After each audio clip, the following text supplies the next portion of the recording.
السلام علیکم، میں ہوں رضوان اشرف۔ عمران خان نے جیسے ہی تحریک کا اعلان کیا تو آپ کو پتہ ہے پھر گورنمنٹ تو پریشان ہوتی ہے، وہیں پر اسٹیبلشمنٹ کے لیے بھی پریشانی ہوتی ہے۔ اب اسٹیبلشمنٹ نے اس مسئلے کا حل نکالنے کے لیے کیا کیا کہ کور کمانڈرز کانفرنس طلب کی ہے، اور کور کمانڈرز کانفرنس کے اندر تمام بڑے جرنیل اکٹھے ہوتے ہیں، بیٹھتے ہیں، بات کرتے ہیں، ملاقات کرتے ہیں، اور پھر کوئی نہ کوئی حل نکالا جاتا ہے۔ تو کور کمانڈرز کانفرنس ہوئی، جو کہ ایک دو دن پہلے کانفرنس ہوئی، لیکن اب اس کے اثرات جو ہے وہ نظر آنا شروع ہو گئے ہیں، اور وہاں پر جو فیصلے کیے گئے تھے وہ اب باہر آنا شروع ہو گئے ہیں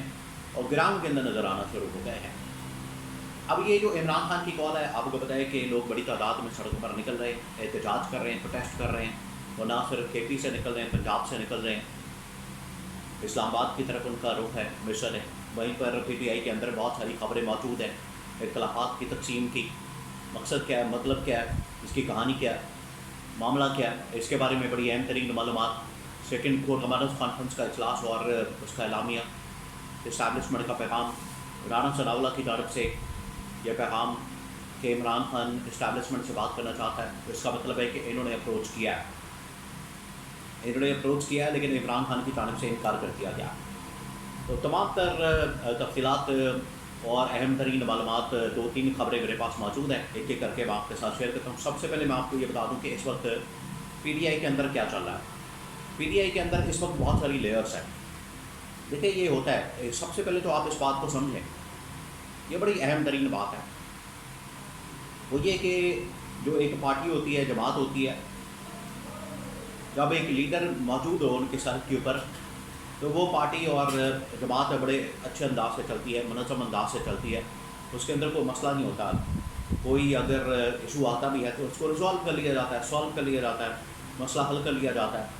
لیکن اگر لیڈر موجود نہ ہو سر پہ، تو پارٹی کے اندر جو اختلافات آتے ہیں ان کو پھر حل کرنا، مینج کرنا، ریزالو کرنا بڑا مشکل ہوتا ہے۔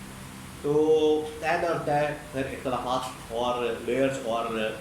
تحفظات اور ایک دوسرے کے اوپر عدم اعتماد آتا ہے، جس کی وجہ سے معاملات بگڑتے چلے جاتے ہیں۔ آج سیم سچویشن اس وقت پی ٹی آئی کی ہے۔ پی ٹی آئی کیونکہ عمران خان تو اڈیالہ جیل کے اندر موجود ہے، اور پی ٹی آئی باہر کوئی عہدوں کی لڑائی لڑ رہا ہے، کوئی مراعات کی لڑائی لڑ رہا ہے، کوئی ٹکٹوں کی لڑائی لڑ رہا ہے، کوئی طاقت کے لیے آگے بڑھنا چاہتا ہے، کوئی گروپ بندی ہے، دھڑے بندی ہے، یہ تمام چیزیں ہیں۔ اب یہ آپ کو پتہ ہے کہ علی امین گنڈا پور جو کہ کے پی سے لاہور پہنچے، لاہور کے اندر انہوں نے ایک فارم ہاؤس کے اندر، جو کہ مرزا افریدی کا فارم ہاؤس ہے، مرزا افریدی جو کہ پی ٹی آئی کے ٹکٹ کے اوپر سینیٹر رہ چکے ہیں، اور سینیٹر بننے کے ساتھ ساتھ ڈپٹی چیئرمین سینٹ بھی رہے، ان کو دوبارہ سے سینٹ کا ٹکٹ دینے کے لیے، سینیٹر بنانے کے لیے بھاگ دوڑ کی جاری ہے۔ وہ جیسے کہ یہاں پر پہنچے لاہور کے اندر، تو پنجاب کی جو چیف آرگنائزر ہے عالیہ حمزہ،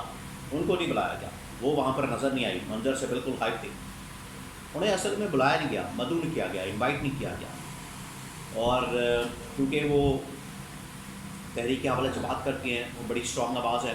انہوں نے جیلیں کاٹی ہیں، سخت ٹائم گزارا ہے، اور یہ باہر لوگ بیٹھ کے باتیں کر کے، پریس کانفرنس کر کے، تقریریں کر کے، کہانیاں سنا کے گھر چلے جاتے ہیں، کوئی انہوں نے جیلیں نہیں کاٹی، اور اس سمجھتے ہیں کہ عالیہ حمزہ آ کے تو ان کو بالکل ٹیک اوور کر لے گی۔ تو اندر یہ اختلافات موجود ہیں،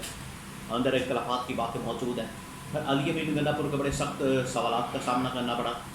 صحافیوں نے بڑے سخت سوالات کیے کہ آپ اس بات تحریک کب چلائیں گے، کیسے چلائیں گے، ڈی چوک آئیں گے، کب آئیں گے، کیسے آئیں گے، کیا آپ بھاگ تو نہیں جائیں گے، دوڑ تو نہیں جائیں گے، آپ اپنی تحریک کو، کارکن کو، ورکرز کو، سپورٹرز کو تنہا تو نہیں چھوڑ پائیں گے، ان کو راستے میں اکیلا تو نہیں چھوڑ دیں گے۔ یہ تمام چیزیں، تمام باتیں، تمام سوالات علی امین گنڈا پور سے کیے گئے، جس کے اوپر وہ تھوڑا سا غصے میں بھی آ گئے، اور کچھ ان کی جانب سے نازیبا جواب بھی دیے گئے صحافیوں کو۔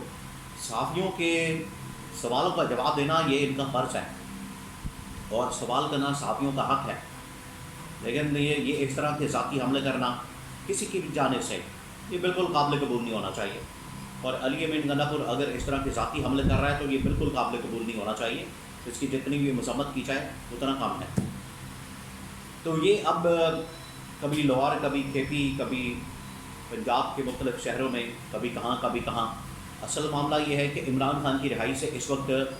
پارٹی کے اندر بھی بہت سارے ایسے لوگ موجود ہیں جو کہ توجہ ہٹانے کی کوشش کر رہے ہیں، لیکن تحریک اپنی جگہ موجود ہے، اور تحریک کی جو طاقت ہے، پاور ہے، وہ اپنی جگہ موجود ہے، اور وہ محسوس ہو رہی ہے،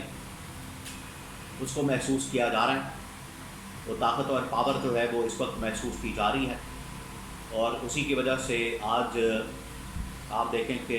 گورنمنٹ بھی اور اسٹیبلشمنٹ بھی پریشان ہے، گورنمنٹ بھی اس وقت انڈر پریشر ہے اور اسٹیبلشمنٹ بھی انڈر پریشر ہے۔ اب اسٹیبلشمنٹ کی کوشش یہ ہے کہ کسی طرح سے اس معاملے کو سالو کیا جائے، اور اس وجہ سے انہوں نے اس مقصد کے لیے انہوں نے ایک اعلیٰ سطح جو میٹنگ ہے کور کمانڈرز پرپز کی وہ بلائی، اور وہاں پر پاکستان کی انٹرنل اور پاکستان کی جو ایکسٹرنل سچویشن ہے اس کے اوپر غور کیا گیا، اس کے اوپر بات کی گئی اور کچھ فیصلے کیا گئے۔ وہیں پر یہ فیصلہ کیا گیا ہے کہ عمران خان کو انگیج کیا جائے، عمران خان کے ساتھ بات چیت کی جائے۔ پھر اس کے بعد یہ جو امریکہ کی جانب سے پیغام دیا گیا اور پوری ایک سٹوری اور خبر چھاپ دی گئی، جس کے اندر یہ بتا دیا گیا کہ عمران خان کی رہائی کے لیے army chief general Asif Munir کو، فیلڈ مارشل کو ڈونلڈ ٹرمپ کی جانب سے کہا گیا تھا کہ آپ عمران خان کی رہائی کے اوپر عمل درآمد کروائیں، عمران خان کو رہا کروائیں، چھوڑیں۔ تو یہ تمام چیزیں ڈسکس کی گئی ہیں کور کمانڈرز کانفرنس کے اندر۔ اب لگتا ہے کہ اس کے فیصلوں کے اوپر عمل درآمد شروع ہو گیا، اور عمران خان کو اپروچ کرنے کا، بات کرنے کا، اس کے ساتھ معاملات طے کرنے کا سلسلہ شروع کر دیا گیا، اور عمران خان کے پاس بہت سارے لوگوں کو بھیجا جا رہا ہے۔ پچھلے تقریباً 24 سے 48 گھنٹوں میں بہت اہم ترین شخصیات عمران خان کے پاس پہنچی ہے، خفیہ ملاقاتیں ہوئیں اڈیالہ جیل کے اندر۔ ویسے تو عمران خان کی ملاقاتوں کے اوپر پابندی ہے، لیکن خفیہ ملاقاتیں ہو رہی ہیں، یہ بڑی کنفرم اور سورسز سے، بڑے موثوق سورسز سے، کریڈیبل سورسز سے میں آپ کو انفارمیشن دے رہا ہوں کہ عمران خان کے ساتھ ملاقاتیں ہو رہی ہیں۔ گورنمنٹ کیونکہ کر نہیں سکتی، گورنمنٹ کے پاس اتنے پاور نہیں ہے، اختیارات نہیں ہیں، لیکن اسٹیبلشمنٹ ضرور کر رہی ہے، کیونکہ ان کو فکر ہے اس بات کی، اس معاملے کی، اور انہیں اس بات کی پریشانی ہے کہ عمران خان کی کال کہیں بڑھ نہ جائے، تیز نہ ہو جائے، اور لوگ سڑکوں پر نہ آ جائیں۔ لوگ آپ کو پتہ ہے گالیاں دے رہے ہیں، لوگ اس وقت بڑے تنگ ہیں، بے روزگاری سے، مہنگائی سے، تباہی اور بربادی سے۔ جس طریقے سے عوام کا خون پسینہ نچوڑا جاتا ہے، آٹا مہنگا، چینی مہنگی، گیس مہنگی، بجلی مہنگی، ہر چیز کو مہنگی کرتی ہے، تو عوام سڑکوں پر آئے گی۔ اسٹیبلشمنٹ کو اس بات کی فکر ہے کہ اگر عوام سڑکوں پر آ جاتی ہے اور اس کا رخ کہیں پنڈ اسلام آباد کی طرف ہوتا ہے تو ہمارے لیے بڑی کریٹیکل سچویشن پیدا ہو جائے گی، تو ہمیں پھر اپروچ کرنا پڑے گا۔ وہیں پر انٹرنل ایکسٹرنل تھریٹس، اس کے متعلق بھی جواب دیا گیا، لیکن ساتھ ہی جو سب سے اہم معاملہ تھا عمران خان کے متعلق، وہ ضرور ڈسکس کیا گیا، اور یہ پیغام بھی دیا گیا۔ پہلے بھی BJISPR کی جانب سے کہا گیا تھا گورنمنٹ کو کہ سیاسی معاملات سیاسی طریقے سے حل کریں، ایک بار پھر سے پیغام دیا گیا ہے کہ آپ اس مسئلے کو، ایشو کو ریزالو کریں۔